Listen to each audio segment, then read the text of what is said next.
Teacher saw little boy wearing same clothes 47 days. What 103 Hell's Angels did next. The first thing the teacher noticed was not the silence of the boy, nor the way he avoided eye contact. It was the shirt. Faded blue, too big at the shoulders, sleeves frayed where tiny hands kept pulling at them. She noticed it on Monday, then again on Tuesday. By the second week, the same shirt, the same worn jeans, the same tired shoes that looked as if they had walked through storms. And by the 47th day, when the morning bell rang and the boy slipped quietly into his seat wearing the same clothes yet again, something inside her cracked, like a hidden wall finally giving way. If you believe kindness still matters, that people deserve second chances, please like, comment, share this video, and subscribe, because stories like this remind us what humanity looks like when it refuses to look away. She started watching him differently after that, not as a teacher scanning papers, but as a human trying to read the invisible story stitched between threads. The lunch trays told part of it when he wrapped half his sandwich in napkins, slipping it carefully into his backpack as if hiding treasure. The way he stiffened when someone brushed past him revealed another chapter, a quiet flinch, learned from living in places where footsteps came with bad news. It was winter in the town, the kind of winter where the wind cut through the parking lot like broken glass, and the classroom heaters hummed like tired engines. Yet he never wore a coat, never changed his clothes, never complained.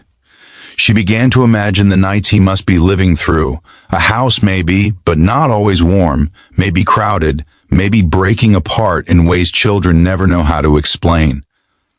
One afternoon, when he stayed behind after class to slowly pack his books, she noticed the hem of the shirt lifting just enough to reveal a bruise that bloomed like a storm cloud across his ribs. She didn't ask, she didn't accuse. She simply knew this was bigger than a missing coat or forgotten laundry day. The investigation she began was quiet and deliberate, stitched together from careful steps. A conversation with the school counselor, calls that rang too long before being answered, forms filled with language that tried to stay neutral even when hearts were not. What emerged was a life that had slipped through the cracks, a family crushed under bills and addictions, a mother working nights, a father who had disappeared, an apartment that didn't always have heat or food or safety. The boy owned one decent set of clothes, the same ones he wore every day. Laundry was a luxury, not a routine. It became painfully clear that survival had replaced childhood, and dignity had been traded for silence. The teacher carried this truth home with her like a weight she couldn't set down. She sat at her kitchen table one evening, surrounded by papers and bills of her own, feeling the deep helplessness that comes when compassion runs straight into the wall of reality. She could not fix everything, but she refused to accept doing nothing. Somewhere in the maze of her thoughts, she remembered her brother, a member of a motorcycle club people whispered about more than they spoke to. They were the kind of men and women the town judged at a glance. Leather jackets, roaring engines, tattoos that told stories nobody dared ask about.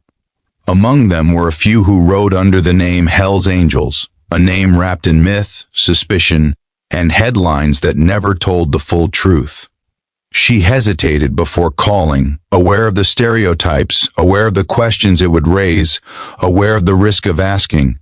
But desperation has a way of clearing the noise. She told her brother everything in a voice that broke only once.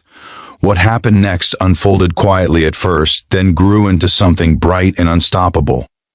Word spread through the club like a storm passing hand to hand. They didn't shrug, they didn't debate.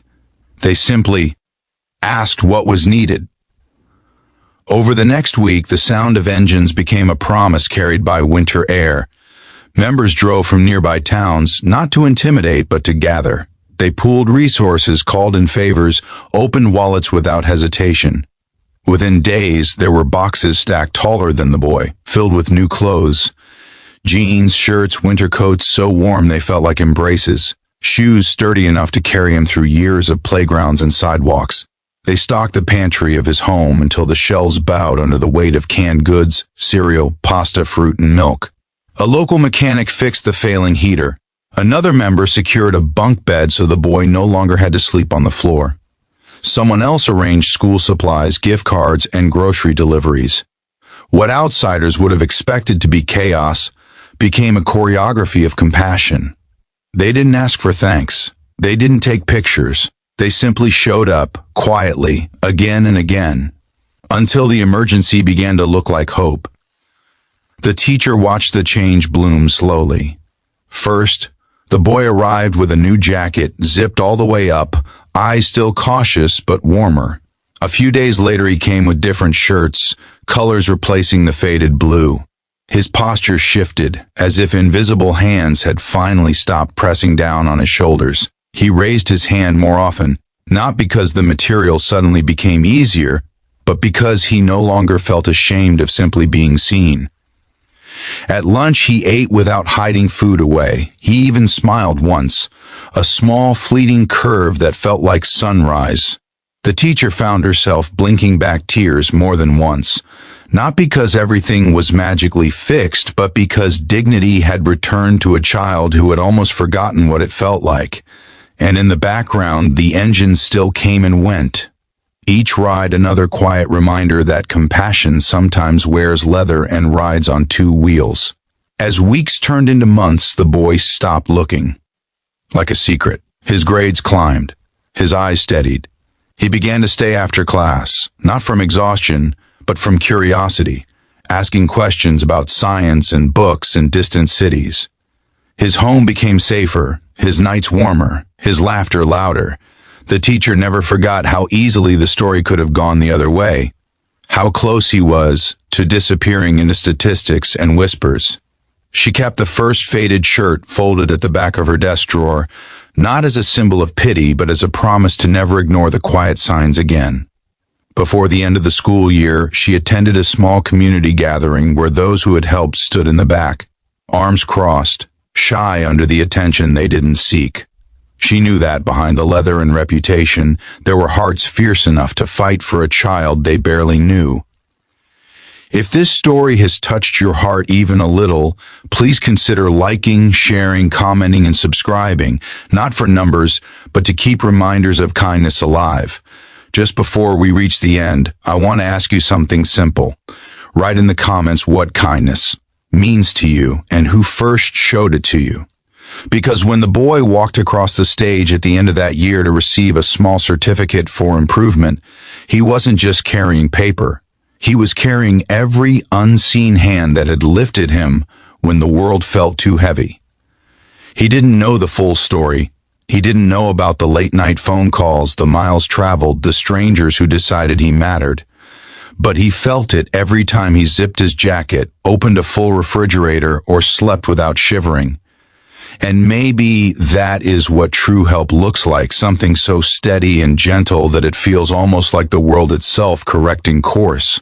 If this story moved you, if it made you pause, please share your thoughts, like the video, and subscribe, not because we asked, but because spreading stories of compassion may spark the next one, and may we all learn to notice the faded shirts in our own lives and choose every single time not to look away.